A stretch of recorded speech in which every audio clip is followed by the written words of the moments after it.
Hey friends, it's Rana, and lately I haven't been reading much because it is the month of Ramadan and I'm trying to focus more on reading the whole Quran, fasting, and praying, so I haven't been reading anything else aside from that. So I decided today to do a tag video because it is fun to do tag videos for every once in a while and it doesn't require much preparations to do one. This time I was actually tagged by someone. I was tagged by Karina from the Karina Chronicles to do the philosophy of reading tag. So thank you, Karina, for tagging me. And we have 20 questions in this tag video. The first one is, what's the most important, a good character, plot, or message? Well, it is obvious that all of them play an important role in making a good book, but for me, it is the plot. I can totally read a book with a good plot and a bad character, but I can't get myself to do the opposite. Plot play a really important role of my enjoyment. I need a good plot to keep me hooked, to keep reading. I can't read a plotless book that only depends on characters. A lot of people don't mind that and actually enjoy reading books just for the characters, but I can do that. Also, I don't really care that much for the message. I can absolutely read a book just for the entertainment sake of it without having any message at all. So the most important thing for me is the plot. Question number 2. Should one read books about ideas or opinions they disagree with? Absolutely, because reading about it may completely change my opinion regarding the subject matter, or it could cement it even further. It is also really important to try to understand the other side and their opinions and ideas to try to get the whole picture, even if I don't in the end agree with them. It is just important to see where they are coming from and understand it. Question number 3. As tech advances, what do you think will be the role of books? I believe it will remain the same because physical books have been around for ages and they are still going strong. Technology may make it more accessible and easier to acquire and read books with ebooks and audiobooks, but I think physical books will remain around for a long, long time and they will not disappear anytime soon. Question number 4. How important are summaries, reviews, and art in your book choosing? Very important. Summaries and book reviews are really important for me. Art, not that much. I don't rely on art to buy a book. Yes, I might like a book cover or the maps in a cover and the fan art of it, but I won't buy a book just for the sake of a pretty cover. I rely heavily on book summaries. I read non-spoilery summaries about the book to see what is it about and if I would like the idea and theme of the book before going into it. Also, I read a lot of reviews before reading it, before buying a book to see what other people think about it or if it might have something I would dislike or like about it. That's why I rely a lot on them. I think they are really, really important in my book buying process. Question number 5. Should one ever skim or scan a book? Yes, why not? I don't often do it, but sometimes I do, especially when reading long paragraphs of description. I usually skim these paragraphs. I don't skim pages. I only skim paragraphs at a time if I do it. Also, from time to time, I skim reading a book that I feel like I might DNF it just to see where it is going and to see if it will become more interesting. If not, I DNF it after giving it a chance by skim reading it. Question 6. Should reading always be enjoyable? No, not always. Yes, I mainly read for entertainment and enjoyment, but I also read nonfiction and biographies to learn things and get educated on some stuff.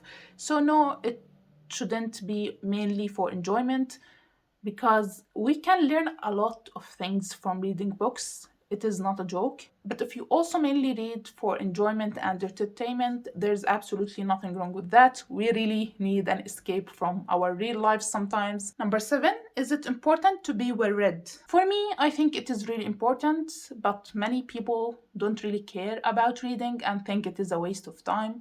To each their own. 8, what is your book buying process? If I hear about a book that sounds interesting to me on Goodreads or BookTube, I go ahead and read some reviews about it, and if I remain interested in it, I go ahead and buy it. And I mostly only buy big books because I think it is a waste of money to buy short books, because I think if the book is too short for me to finish in one sitting, if I listen to the audiobook, I won't buy it. And I have this other one rule that I have been following since last year. I only buy books that I am 100% sure that I'm gonna love. I stopped buying books just if I'm slightly interested in them, because most of the time I don't really end up liking them. So nowadays I only buy books that I am sure I'm gonna love. Question 9. What is your reading process? I don't know. I pick a book according to my mood and read it at my own pace.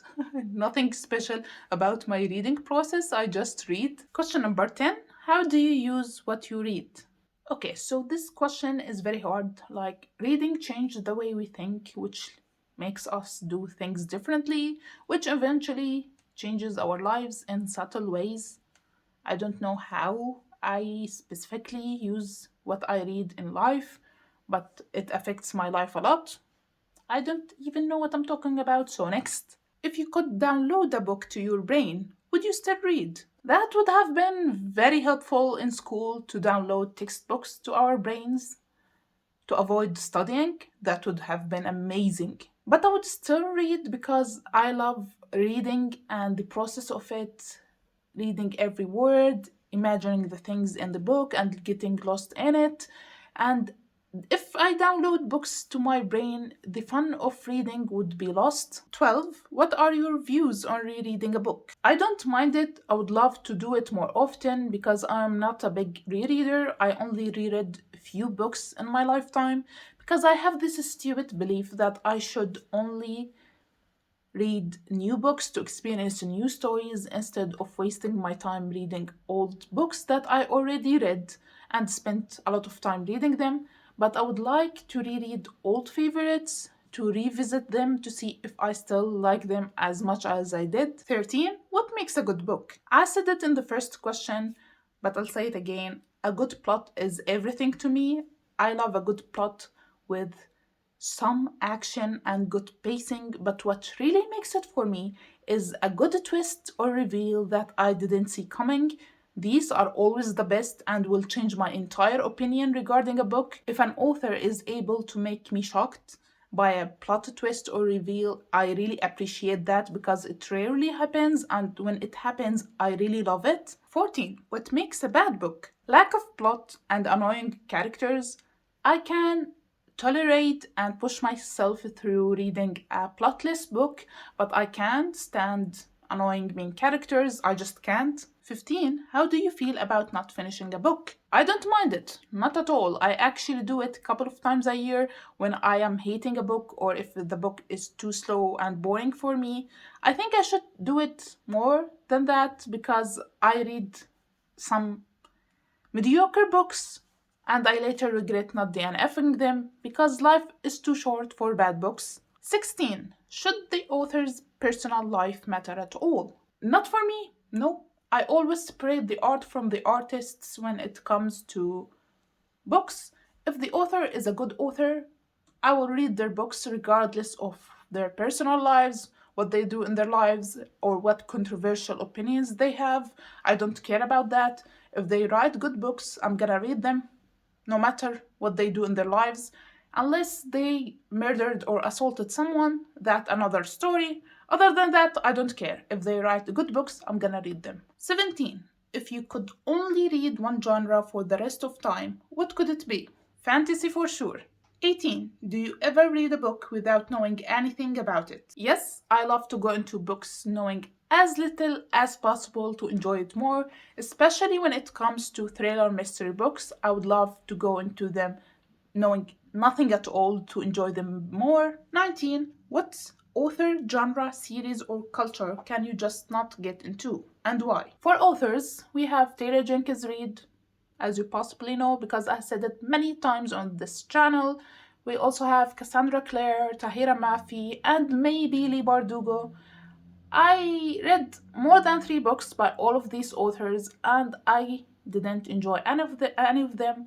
I think they are not the authors for me. They are for other people's, and I'm glad they have their fans, but I'm not gonna read anything by them ever again. An author I refuse to read because I know I'm gonna hate her books is Sarah J. Maas.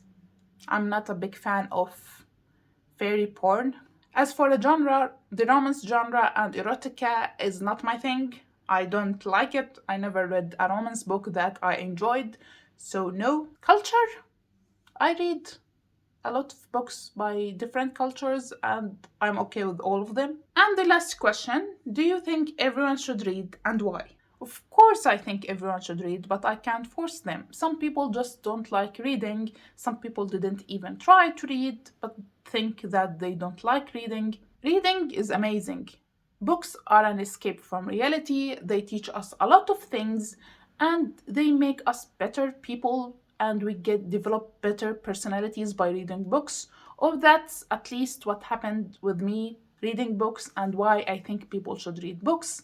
So that's it for today's tag. I hope you liked it. Please tell me in the comment section, what do you think is the most important in a book? A good plot, character, or a message? Please like this video and subscribe to see my future videos and I will see you next time. Bye!